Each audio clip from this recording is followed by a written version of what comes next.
What is up, Longhorn fans? Welcome in to episode 38 of Deep in the Heart of Longhorn Sports. Hook 'em horns. I am Michael Wein. That is Nixon. Another episode of Dit Hole. Today, we are talking about a huge day in the portal streets for the Longhorns. They picked up one commitment over the weekend, another commitment through the portal today, both of which are big, and we will talk about. They also picked up a huge flip for the 2024 recruiting cycle as National Signing Day nears in less than 48 hours, starting on Wednesday. In Xavier Filsaime, a borderline 5-star safety from McKinney High School, just 3 hours away from the Austin area. And then we will get in at the end of the episode to college basketball tiers. I've been thirsty for this college basketball conversation. And we will finally get to that at the end of the episode. Welcoming in once again my fantastic frequent co-host on Deep in the Heart of Longhorn Sports and fellow Longhorn fan, Nixon. How are you tonight? As we are now officially 2 weeks away from the biggest game that we have seen as Longhorn fans. As right now in 2 weeks, the college football playoff semifinal will probably be just about wrapping up between Texas and Washington. How are you doing, man?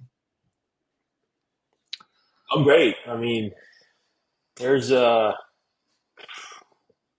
much to complain about right now as a Texas football fan. Let's just say that. In basketball, Dylan DeSue just got back. We just had the national championship in volleyball as well. Yep. I mean, not much to complain about at all. Life's been good. Been trying to work out more. Been trying to, get out more. And I'm feeling good, man. Let's talk some Texas Longhorns, man.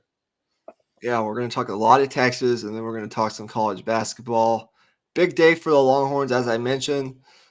Big weekend overall. They had a big weekend of official visits for current commits to the 2024 class. Some portal guys that they're interested in bringing in, and then also Xavier Filsaime, who they were trying to flip from Florida as a late add to this 2024 signing class through the high school ranks. So we'll start with what happened over the weekend as Texas landed receiver from Houston, who we talked a lot about on our last episode of Dit Hole last week, Matthew Golden, productive receiver from the University of Houston, a 2-year starter there, really productive. One of his specialties is his speed and his explosiveness as a kick and punt returner on special teams. So your overall thoughts right now on Texas picking up Matthew Golden as their first receiver pickup in the transfer portal? Well, I think short area quickness and speed just in the college football landscape side of things. I mean, with how wide the hashes are, you need that speed on the field one way or another. Like that's like as an overall unit, your speed as a team plays a pretty big role in how good you are offensively most of the time. Yeah. Obviously, that things are going to change a little bit in terms of how important it is. I think it's probably a little bit more important in the Big 12 than it is in the SEC. But regardless, I'm good. Also was really productive in the Texas Houston game earlier this season as well. Like Houston made that big comeback, and a lot of it was on his shoulders. Yeah, he scored 2 touchdowns in that game, had just under 100 yards in that game as well on 7 catches, I believe. I think it was 7 catches for 88 yards and 2 scores. Was a big part of that game, but was a big part of this Houston Cougar offense in the last year under Dana Holgorsen as they replaced him with Willie Fritz coming over from Tulane. He gets in the portal, and right from the moment he entered the portal, I think the writing was on the wall. We talked about it last week. He's going to take an official visit to Texas. He came in, I think, Thursday of last week, And then late Saturday night announced his commitment to the Longhorns. This is big. I talked about it on one of last week's episodes of Dit Hole, which you can go check out. The situation at receiver. Knowing that A.D. Mitchell and Xavier Worthy are likely, I consider them locks to be heading to the NFL, and that Jordan Whittington is graduating. We'll see what his future holds. He's out of eligibility. That's a lot of production leaving out of this wide receiver room. And you have talent there.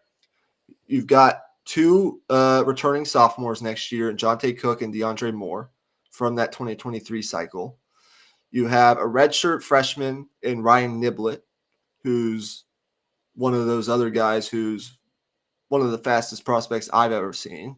And then you, of course, have Ryan Wingo, Parker Livingstone, and Freddie Dubose all coming in this recruiting cycle, the one that will sign on Wednesday, the 2024 cycle, Ryan Wingo being the most likely of those guys to contribute early, as the other two are coming off some injuries.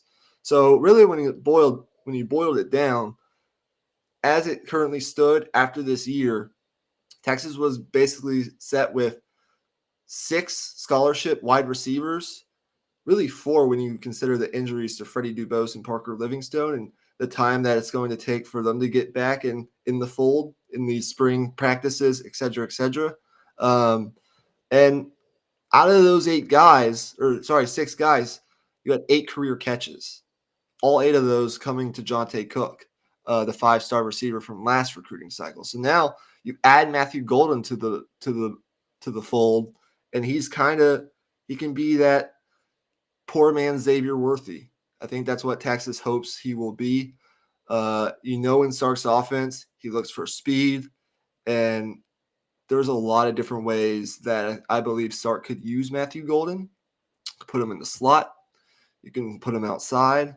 And that speed is something that, with these motions and misdirection that Sark likes to use in this offense, with Quinn Ewers coming back, it's a big pickup.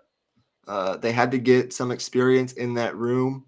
He had good production. It's not, I wouldn't say he's an A.D. Mitchell caliber kind of wide receiver. I don't know that he even projects to be a first or second round type day 1 or early day 2 draft pick, but he certainly has the talent and the production over the course of his college career and the skill set to be an eventual draft pick. And who knows, maybe he can come in, have a big year at Texas, and elevate his draft stock a little bit.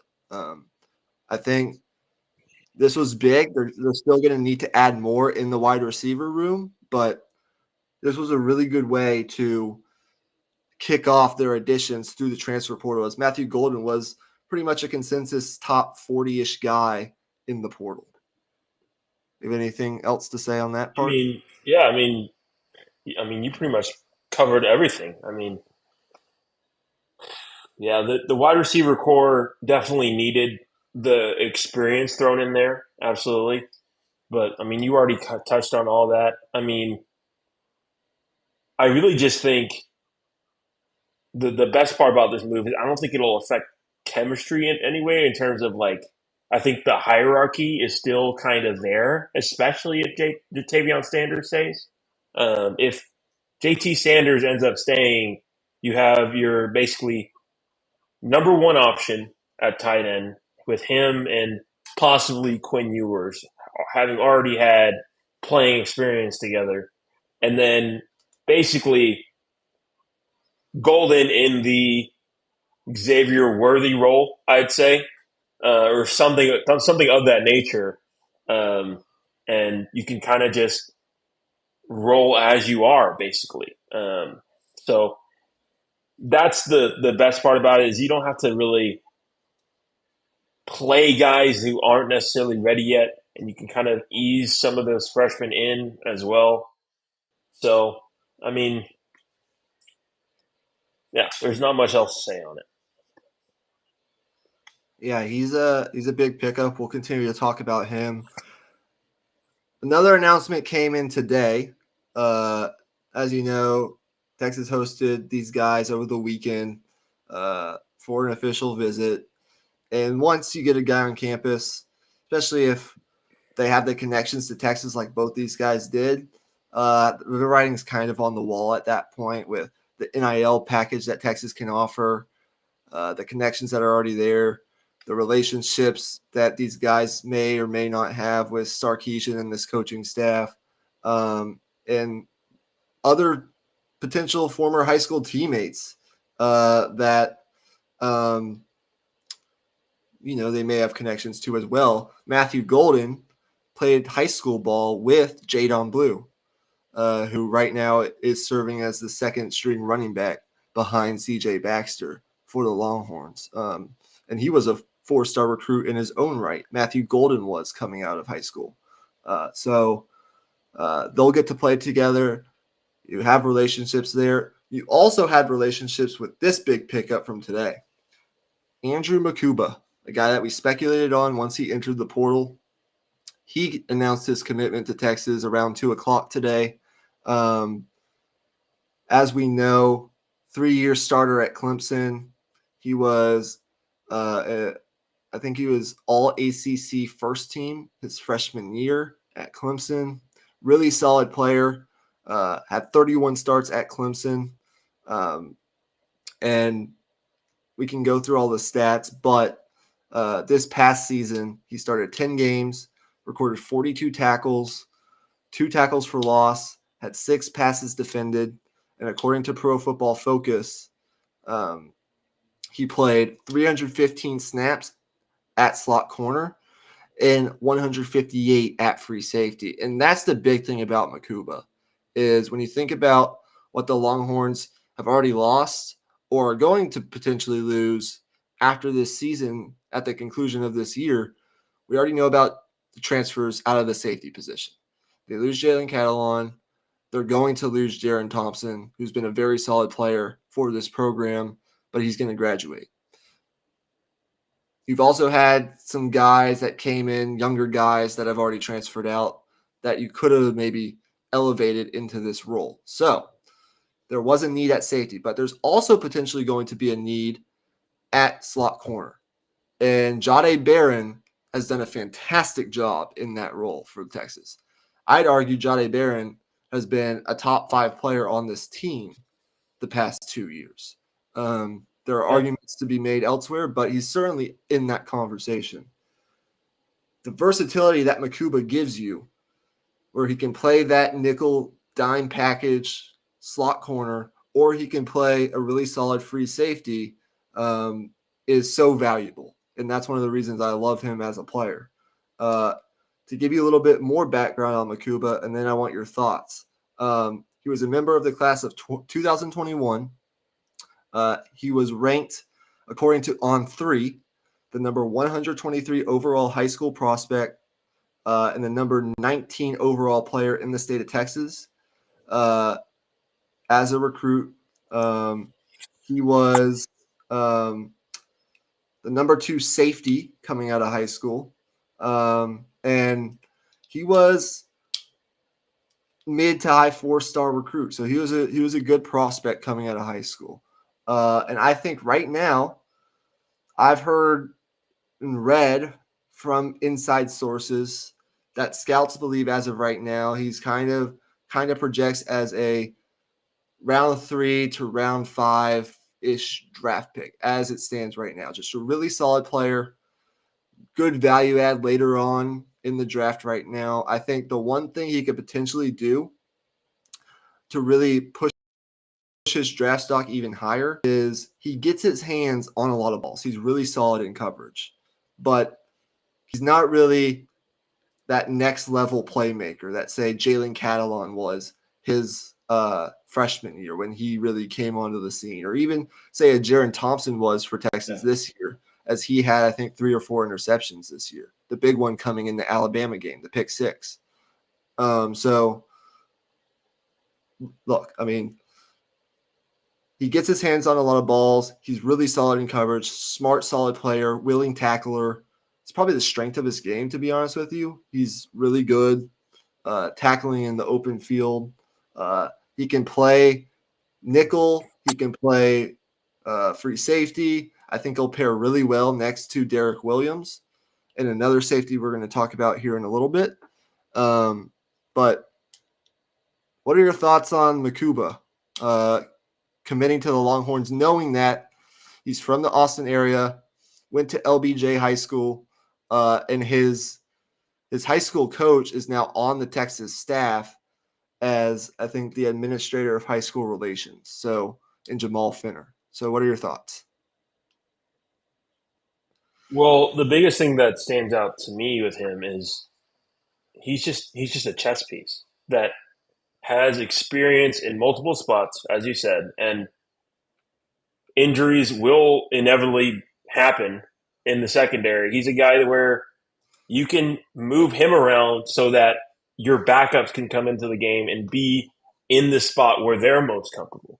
Yeah. And that type of thing, I feel like, is kind of underrated. Someone who can play in so many different spots and has experience in so many different spots, and not only that, but is comfortable and can play well as well. I just think, just from a just defensive key standpoint in the secondary, like I feel like communication and like attention to detail, he's going to be a big addition in terms of that as well because of his experience. I mean, in terms of like all of the things that he brings to this team, like you could run down a full list before you even get to the on-field impact. I mean, the one knock, maybe, as you said, is kind of like the high-level playmaking ability, I guess, just in terms of forcing turnovers. But I mean, if your guy is in the right spot and is just making the right play over and over, I think that that just adds a lot of inherent value. Yeah, this is one of the guys who got away. I call them the ones that got away for Texas during the Tom Herman era. And this was one of the big reasons that Tom Herman was ultimately fired. It's because he wasn't doing a good enough job recruiting in-state elite talent. And Makuba was that. He was a top 20 prospect in the state of Texas in that 2021 class. It came down to then Clemson and Texas, the hometown school, and what at the time was Clemson at the height of their powers. He goes to Clemson, and now he ends up back at Texas on a team that going into the SEC should be in contention for the 12-team playoff. He makes this defense a little bit better going into next year, and if they can get Trey Moore and add him into the fold, along with all the younger guys that they're bringing in, with some of the other returning talent, still could be a very, very nasty defense going into the SEC. The big question will be, now that I think they've really filled out their depth chart in the secondary with Xavier Filsaime, who we're going to talk about here in a minute, at the safety position, with the commitment of Kobe Black, which we talked about last episode, at the corner position, with Terrence Brooks and Malik Muhammad coming back. You have other guys that we haven't even talked about in this recruiting cycle that will get playing time. Guys like, Santana Wilson, whose dad played in the NFL, was a really good NFL player. He's got NFL bloodlines. He's a 4-star guy who I'm going to talk about on Wednesday when I do my long signing day special coming Wednesday night. There are other guys. Jordan Johnson-Rubel is a guy from IMG Academy down in Florida who's another 4-star, super blue chip kind of prospect who, similar to Makuba, could play nickel corner, or one of the two safety positions. You have Derek Williams. Now you get Makuba. It's this secondary, the amount of depth and quality depth that Sark has built in this secondary has been quite something. That's really the big thing. It's happened very quickly as well. Like, it was a very quick switch flip. for Sark. Like, it was a point of emphasis, and it was like immediately addressed. Yeah, the secondary will definitely be a big topic of conversation because it's one of the strengths of this recruiting class for 2024. I'd say it's possibly like that's where a lot of this class is focused in the secondary. Now, of course, you have other guys sprinkled in there. You've got the big time wide receiver and Ryan Pass rush. Wingo. You've got the pass rush and Colin Simmons. You've Colin got Simmons. you've got a couple interior defensive linemen. Uh, Alex January, who was on that same defensive front for Duncanville, who's a 4-star guy. You've got a couple other guys mixed in there, and then not to mention you got Ryan Wingo, you got Brandon Baker coming in. I mean, it's a really good class right now for Texas, and there's a possibility they could flip one or two more guys before it's all said and done. Now they won't. It probably won't be the ilk of, say, a Xavier Filsaime, like a 5-star kind of guy, the ilk of Kobe Black and Xavier Filsaime, but they will be solid 4-star prospects that Texas could still potentially add to this class, one of which is Ty Anthony Smith, who right now is an Aggie commit and has been for a while. He's in what was a pretty weak class at the middle linebacker position in the state of Texas. He's one of those guys who, if Texas were to get him, would really help in kind of solidifying the depth next year of that middle linebacker spot, as they are going to lose Jalen Ford. So that would be a big get. But otherwise, they might go out and get a linebacker in the portal. We don't know that yet. But the secondary is definitely moving forward, potentially going to become a big area of strength for this team. And really, when you look at it, we've talked about it a lot. It was the one area of kind of weakness on this year's team. And they were able to get to the playoff even with all that being said. So I think going into the SEC, it's definitely, I mean, it doesn't hurt to have a nasty pass defense, a nasty secondary. So with all that being said, you're in not only just pass defense, but you're adding the best of the best in terms of athletes as well. Like coming down and stopping the run. Like these dudes, like they're studs. I mean, you can't get much better than that. Mm-hmm. No doubt about that. So with all that being said, mid-afternoon, Texas flips Xavier Filsaime, borderline 5-star safety prospect, the number 2 overall safety in the country for this recruiting cycle, and composite 5-star in the 24/7 composite. And I think he'll become a 5-star in some of the other services that don't have him currently rated as a full 5-star yet. I think he can earn that 5th star before it's all said and done. From McKinney High School, been committed to Florida for a long time, but a lot of things kind of developed over the past 2 or 3 months where Texas was able to get back into his recruitment. So I want to get your thoughts on this. I sent you that video. You were able to learn a little bit about Filsaime and his path. So what's your take on, after seeing a little bit of his film and just his overall overview as a prospect, what's your take on Filsaime flipping to Texas? Well, I think just right off the bat, like he fits the right mindset that Texas wants to recruit. Like someone who isn't going to be, intimidated by the physicality of the SEC. Let's just say that. Like he's going to be the one hitting you. Let's just say that. Like he's got a dog mentality. Like that is clear. It jumps off the screen when you watch his tape. Man,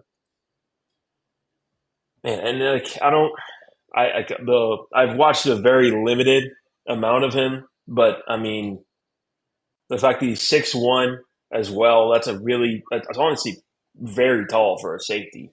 Or on the taller side, I guess. Maybe Yep. not super tall, but I mean, just in terms of how effective he can be in coverage, that of like deterring quarterbacks from trying to pass it pass it at his target in tight windows. Like, I mean, I just honestly, dude, I don't really have much to say. I don't know. Yeah, I mean, it just puts a cherry on top of what was already with the commitment of Kobe Black last week, a fantastic class in the secondary for this 2024 cycle. He's 6'6", 6'1", 190-ish pounds, good size for a safety, as you mentioned. Um, he's number 32 overall prospect on the Rivals 100. He becomes UT's sixth defensive back commitment in this class, joining, of course, Kobe Black, Wardell Mack, Jordan Johnson Rubel, Santana Wilson, and Aaron Hampton. He's just a really athletic defender in the back end, physical tackler. As you mentioned, he's not going to shy away or be afraid of the physicality of the SEC, and that's what you want. Senior year, 64 tackles, 2 picks as a senior at McKinney High School. Had been committed to Florida, but to give you kind of an idea of the ilk of this guy, I mean, Alabama offered, Florida State offered, Georgia offered, LSU offered, Michigan offered, Notre Dame offered, Oklahoma offered, Oregon offered, A&M offered, just to name a few. The list goes on and on. And Texas was able to kind of sneak back into this recruitment late. They offered him the day of the Red River game. And that's late to offer a guy in this particular cycle with signing day just over 2 months away. So they're to kind of chip away at him. They got him on campus for a visit this past weekend. And look, I think he was sold. What Texas is building. Florida kind of took on some water with their recruiting class. The defensive back coach there, who Xavier Filsaime had a really good relationship with, was let go of, relieved of his duties. Billy Napier's making some adjustments to that coaching staff. They lost some recruits. Now, Florida's still going to be fine. They're going to finish with the top 10 class. But, I mean, a lot of his friends in that recruiting class went elsewhere. And so I think the writing was on the wall once Texas was able to get Filsaime on campus. He became a Longhorn. And a lot of credit has to be given to Jahdae Barron, who I was told played a big part in convincing Filsaime to flip, because he's kind of Barron's been kind of the leader of that secondary. And Filsaime, I think, is a guy who's going to get a lot of playing time early. He might not start right away over Derek Williams and or Andrew Makuba, but he'll get on the field. He's just that talented. He's a super blue chip guy. So it's a big time commitment. This was the one big flip, I think, for this cycle. There could be a couple others coming here in the next 24, 48 hours, but those won't be the ilk of Xavier Filsaime. And now when you look at it, according to the 24/7 composite rankings, Texas has 4 5-stars committed in this 2024 cycle. And Rivals, according to Rivals.com, they now do, a lot of the services do this now, but a lot of them are now doing not just recruiting rankings, but comprehensive rankings where they take into consideration your portal ads as well. And so far, right now for 2024, Texas ranks second, just behind Georgia, for their comprehensive overall recruiting rankings, encompassing both recruiting and the portal, with their pickups of Matthew Golden and, of Makuba. course, Xavier Filsaime and Makuba. So very exciting times. And I think by the time I talk to you guys on Wednesday, I think it's very likely Trey Moore the edge out of UTSA is a Longhorn. Wouldn't even be surprised if that was already announced tonight. I'm not entirely sure of that. But probably tomorrow or Wednesday, I would expect that to come to fruition. And then they'll sign this class on Wednesday.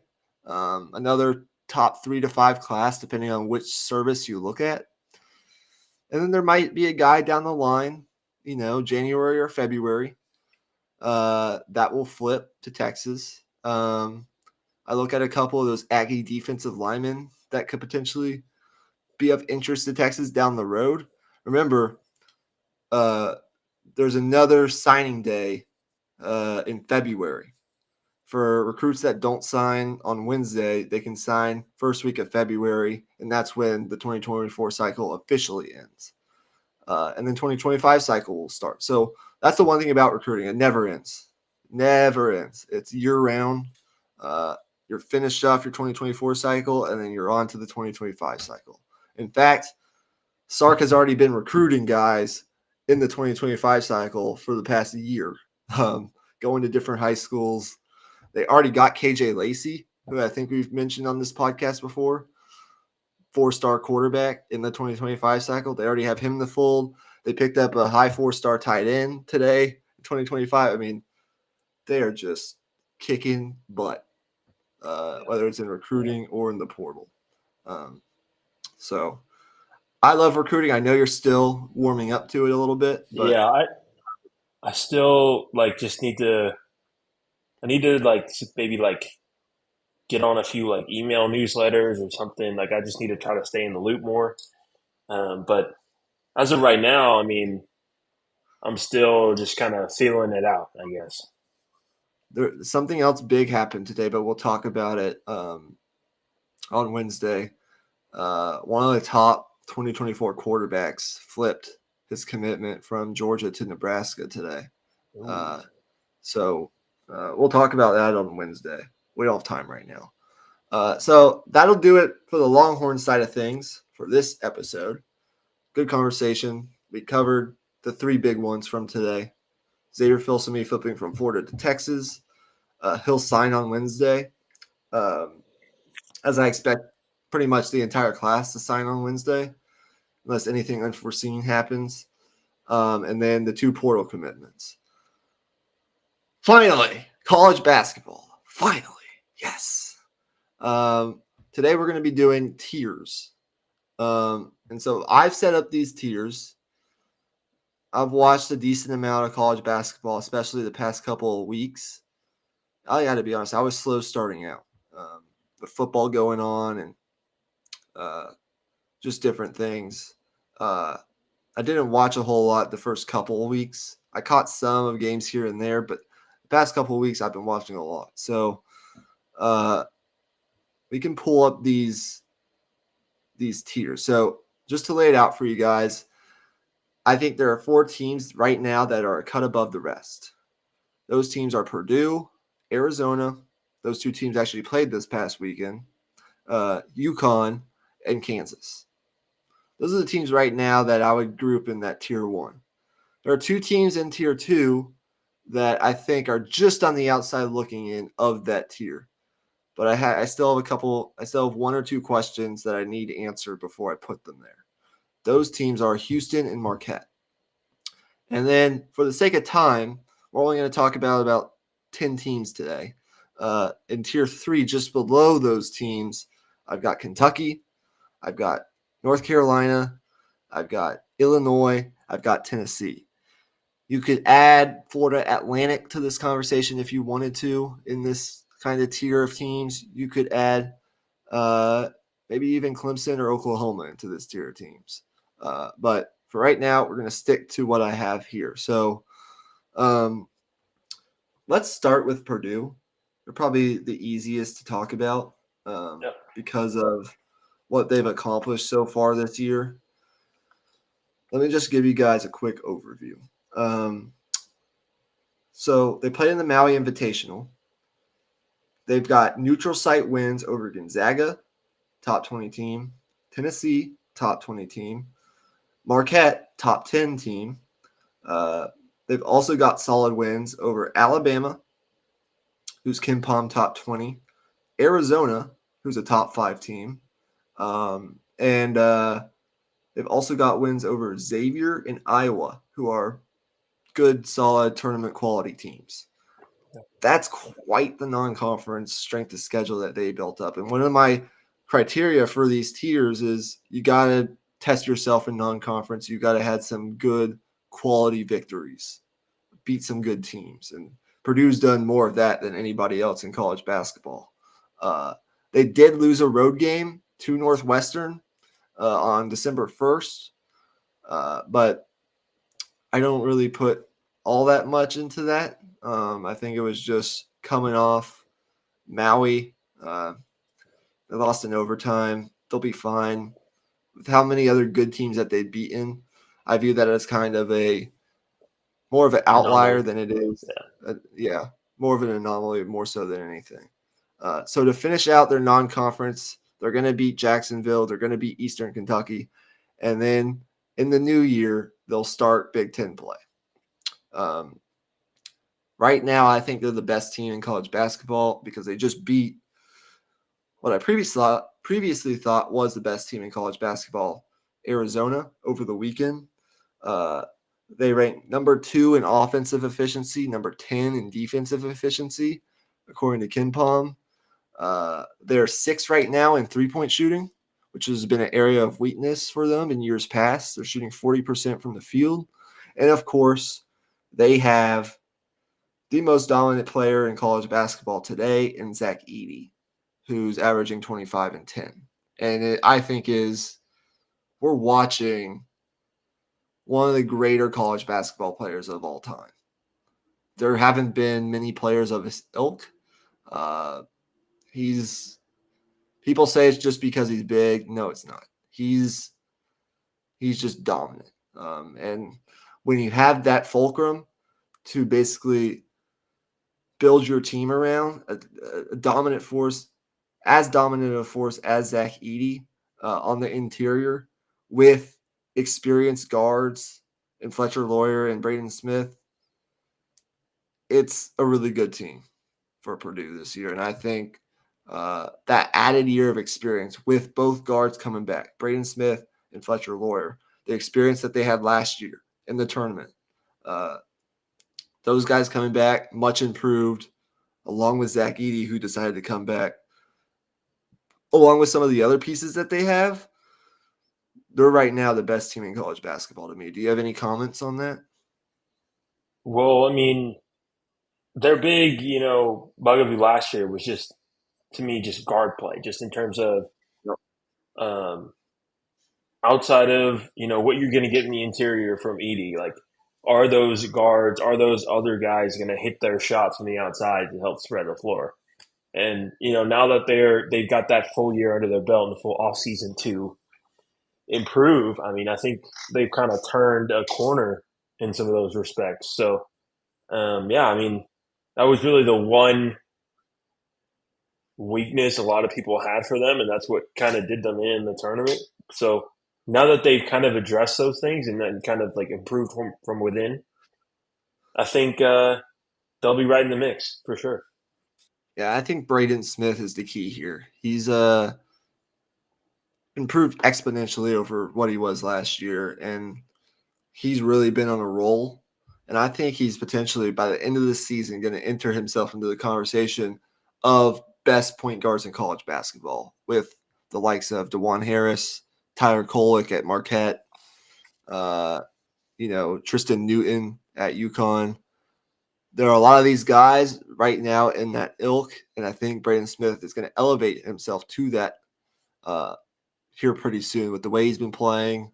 He's I think he could scoring. even go somewhere in the mid to early first round of the He's NBA draft. scoring.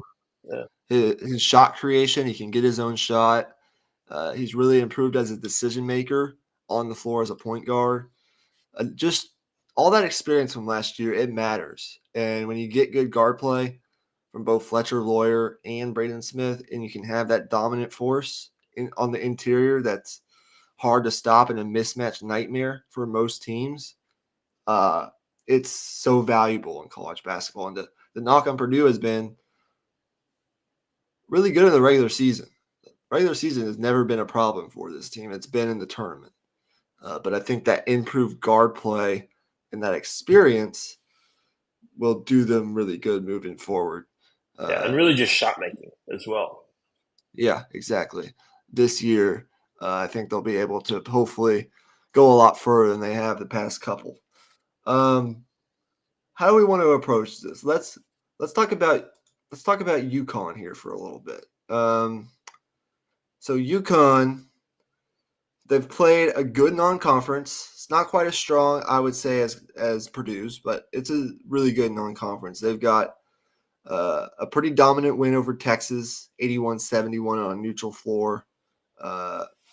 They beat Indiana also on a neutral floor. Indiana is a pretty solid team. They're young, but they gave Kansas a run for their money this past weekend. So those are two solid wins. Their only loss came to Kansas at Fog Allen on the road by 4 points. But they've also beaten here in recent weeks North Carolina, who we'll talk about in a little bit, and Gonzaga, both top 20 caliber type teams. So they've tested themselves. They have some really good wins. Right now, they're third in offensive efficiency. They're 11th in defensive efficiency. They're a really efficient offense. They're shooting 64% from inside the three-point arc. So from two, they're the best team in college basketball. One area I think I would like to see them improve is perimeter shooting. They tend to struggle in that area. They're 150th right now in three-point shooting. But their defense is really solid. And when you look at this team, they're just so talented. You have Tristan Newton, who comes back from that national championship team at point guard. He's taken another step. You have Donovan Clingan, who's one of the best bigs in college basketball.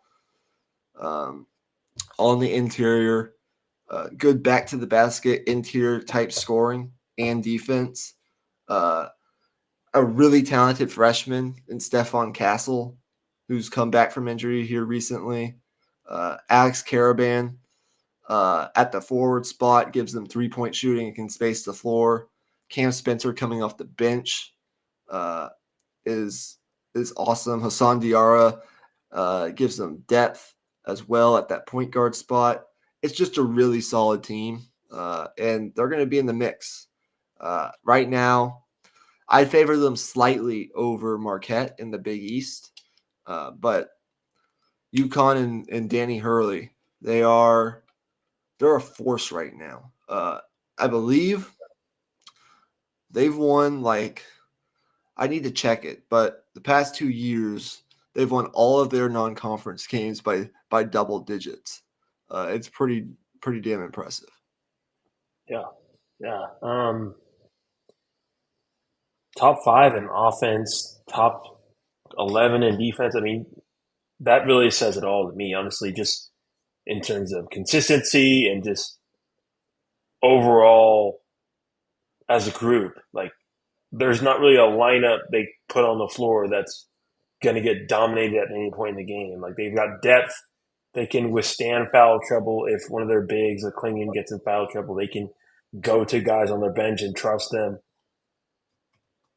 And then the fact that they've got the tournament experience as well, just coming off of a national championship, they know how to win in big games. They know how to win in a tournament. I mean, what more is there to really say? I mean, the one knock, I guess, is the shooting, and you lost Jordan Hawkins to the NBA. That didn't help, obviously, for the shooting side of things. Right. But that's really the only thing you can point to. Yeah.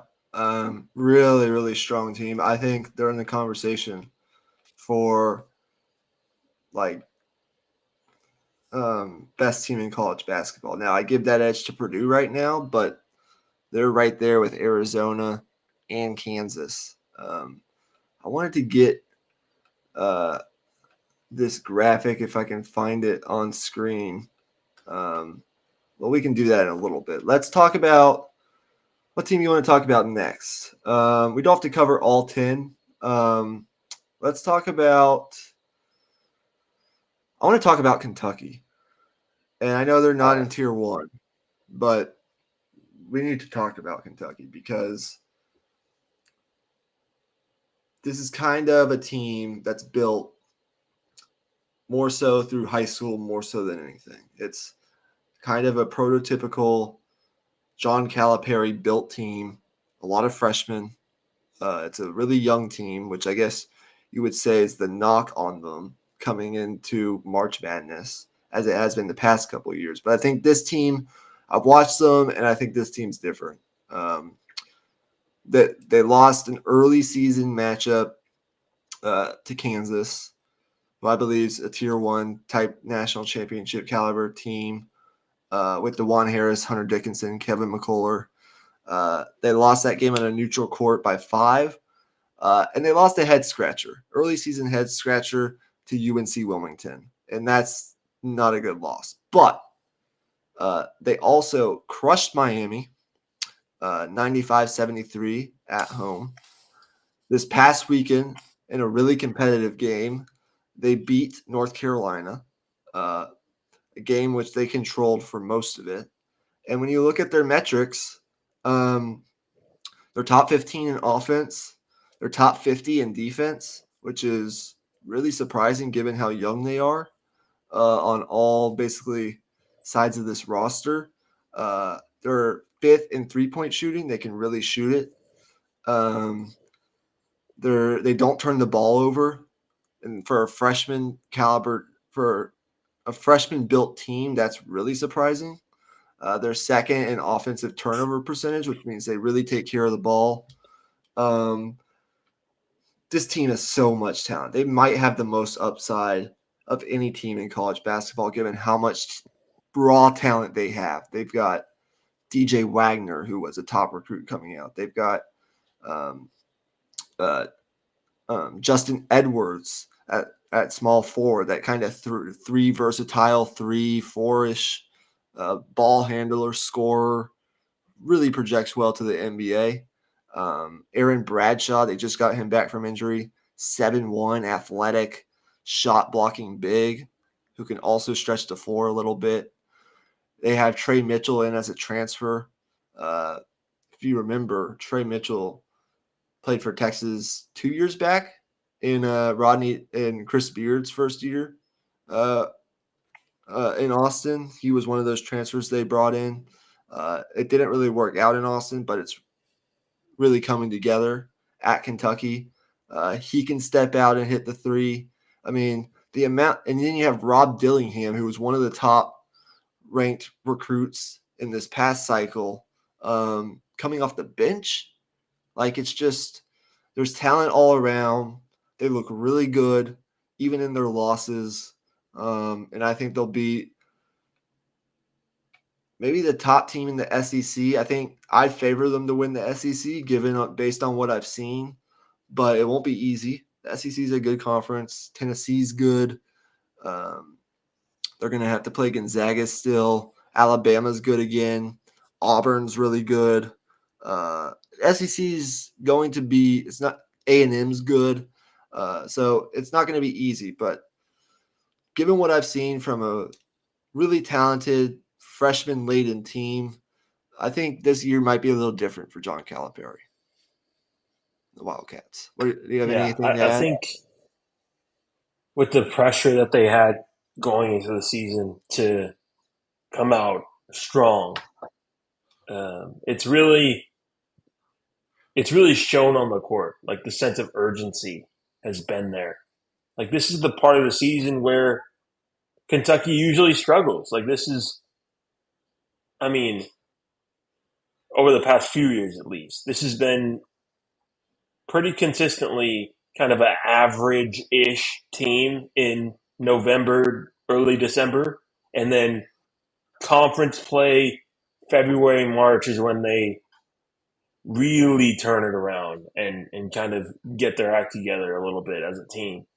And with this as a starting point and then kind of moving up from here, like this is their arc, I guess, and their ceiling as a team is just so much higher than what it has been. Yeah, I think their ceiling is off the charts. Yeah. They're only going to get better as they enter conference play, and I think by the time March rolls around, they're a team to watch.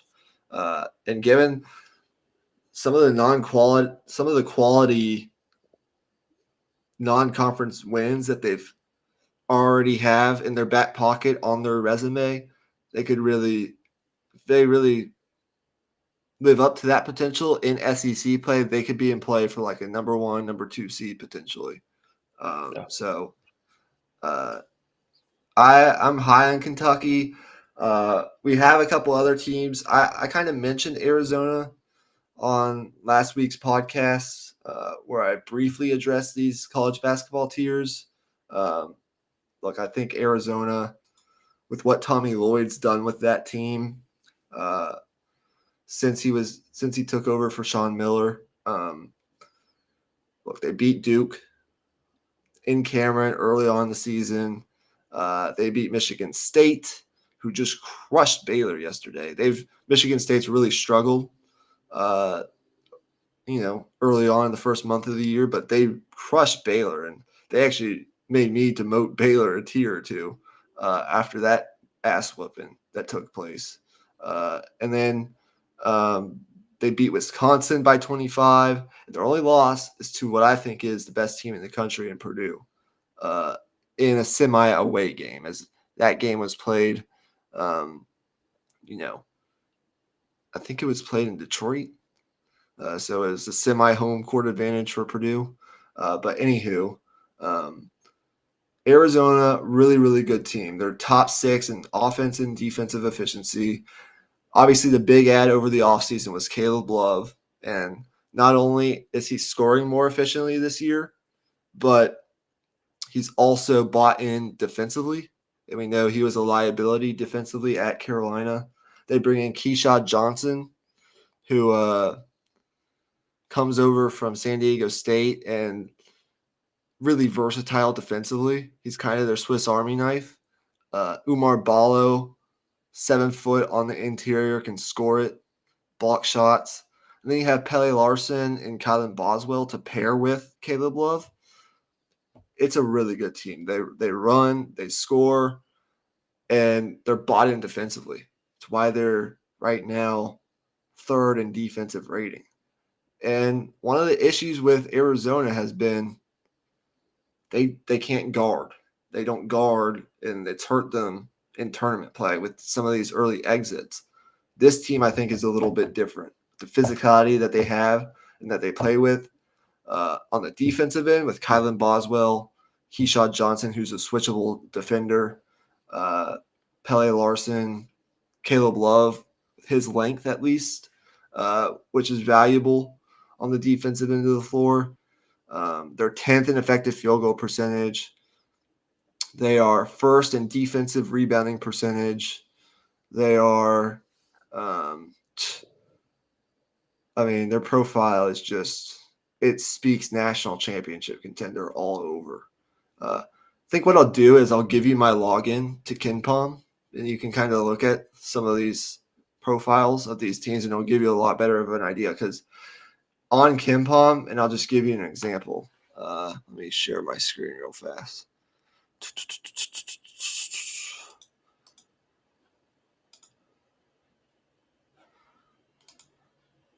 This is what that mysterious site they call KenPom looks like. Whoa. So as you can see, if I scroll up, you've got their entire schedule Can you here. zoom in up just a little bit? Yeah, I can try to. Let me see.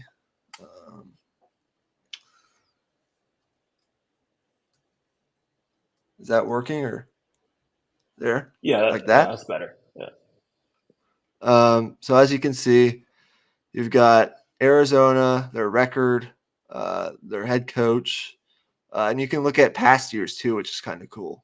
But you've got their statistical profile, efficiency, effective field goal percentage, turnover percentage, 3-point percentage, 2-point. I mean, everything you possibly want to know. And then over here on the right side, you have their schedule, who they've beaten. So they beat Duke. You can kind of just glance. They beat Michigan State. They beat Wisconsin. They lost to Purdue. And then you go down a little bit, and you get to their roster. And the major players are highlighted in bolden in dark blue, and you can kind of see their stats. And this is, I think, the nicest feature. You can see their depth chart, their starting lineup, and their most frequent lineups that they've used in games. So I'll give you my login to KenPom. Hopefully it works, but this is like the mecca of college basketball knowledge. So I think this will really help you moving forward. Um, I wanted to get to more of these teams, but I think the hour mark approaching, what we should do is talk a little bit about Texas, and then I can address the rest at a later point in time. So here's what I'll say. Texas right now, they're kind of in a weird position. They just got Dylan Dessou back. This past weekend, they had their best offensive game of the season against LSU. Uh, Offense looked really good. Defense is still an issue. I think those two smaller guards that they have to play big minutes now, given they don't really have – they have depth, but I mean, let's just face it. Max Abmas and Tyrese Hunter are going to be asked to play a lot of minutes. And with the size that a lot of these other teams have on the perimeter, defense, I think, is just going to be kind of a work in progress over the course of this season, especially on the perimeter.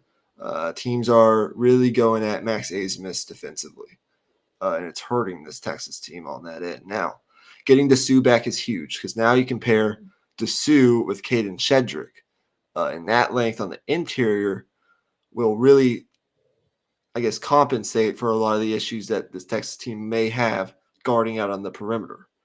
The one good thing is Dylan Mitchell is been really good this year. He's a walking double-double.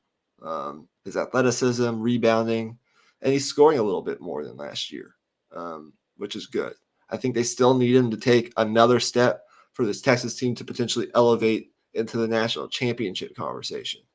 And the reason I didn't have Texas on my tiers is because they don't have the quality of non-conference wins that these other teams do.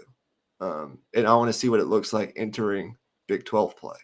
But overall, I'm encouraged by what I've seen the past couple games on offense. They've cleaned up some of the turnover issues. I think when they have Abmas going and when they have Hunter going as well, two guys that can create shots and offense for the surrounding pieces, Texas is going to look really good, especially with Dessou back in the fold. Yeah. Questions are going to be defense on the perimeter, and then just making shots at the end of the day.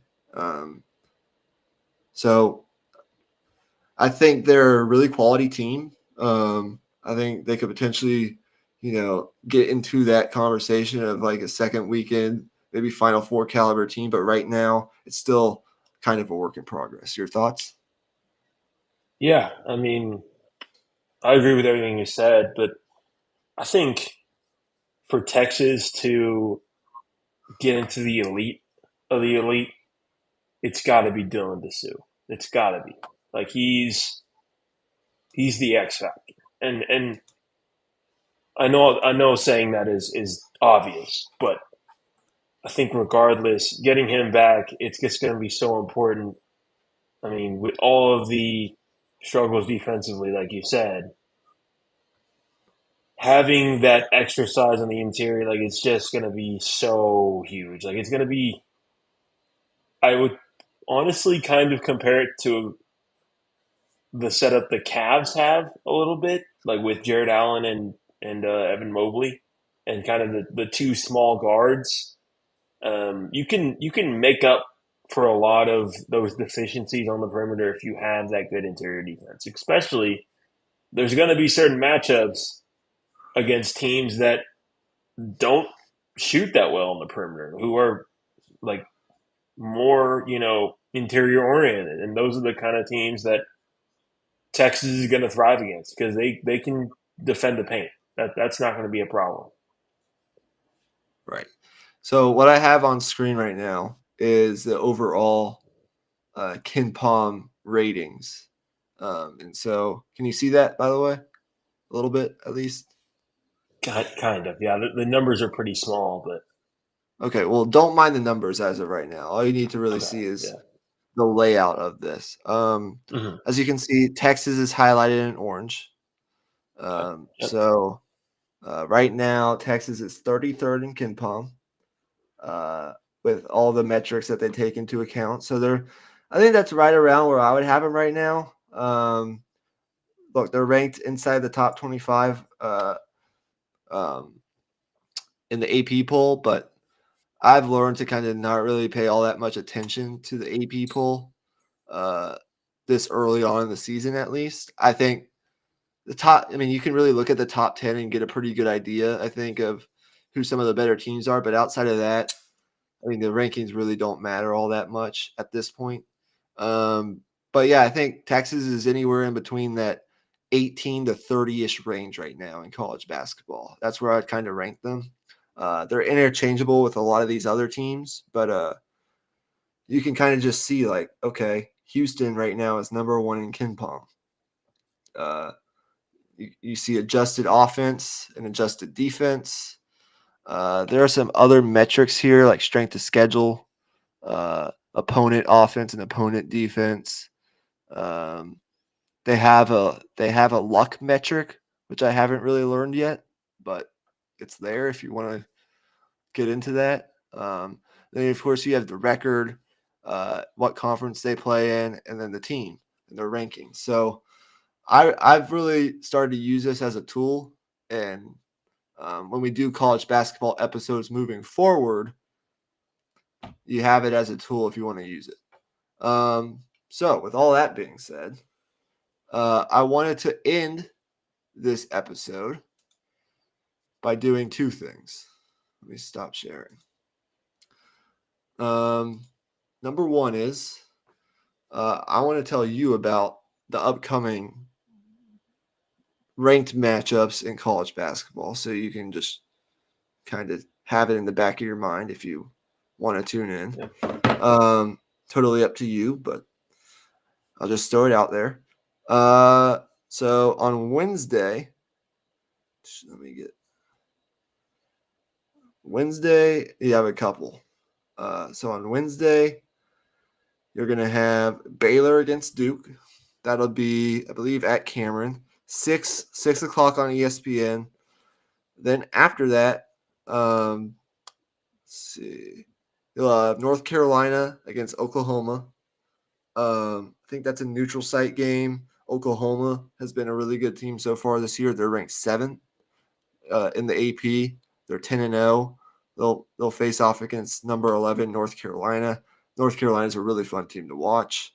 And then you'll also get Arizona and Alabama after that game. So it's a triple header of college basketball, 3 ranked matchups on ESPN on Wednesday night. And then I believe there's one more game this weekend. I got to figure out what that is. Arizona will play Florida Atlantic on Saturday. So those are your 4 pretty good games in college basketball. Tune in if you want. Don't if you don't. But there you go. Big East play does start this week. So I know a lot of these conferences sometimes play early season conference games, even though conference play hasn't officially started. Well, Big East, one of the better conferences in college basketball, is starting conference play this week. And yeah, shout out to the UT women's volleyball team for going back to back as national champions. Dominant over Nebraska. It wasn't even close. Nope. They did something really special. Not only did they repeat as national champions, but on their way to doing so, they beat 3 consecutive 1 seeds. They went through Stanford, they went through Wisconsin, and they went through Nebraska. It was just, I think up until that point in the tournament, Nebraska had lost something like 1 set in the tournament so far, 1 total set over their first 5 games, and Texas swept them. It was just really funny and fun to watch. And I wouldn't be surprised next year they three-peat with all the talent they're going to have coming back. Yeah. So they are a wagon. And when you think about everything right now that's going on in the 40 acres, both on and off the court, on and off the field, it's pretty damn exciting. So with all that being said, thank you to everyone who has tuned in. Do we have any? Can you check? Do we have any comments on tonight's show? Nope. Okay. Well, thank you to everyone who's watched. I'll be back Wednesday for another episode of Deep in the Longhorn. Deep in the Longhorn. Deep in the heart of Longhorn sports. Deep in the Longhorn sports. Interesting. Yeah, signing day. It's going to be a fun one. Make sure you tune in. Might try to get a couple different guests on. So maybe if Emmy is free for like 10 minutes, might get him on for like 10 or 15 minutes. Might get a couple other guests on for 10 or 15 minutes. Only because I love talking Texas.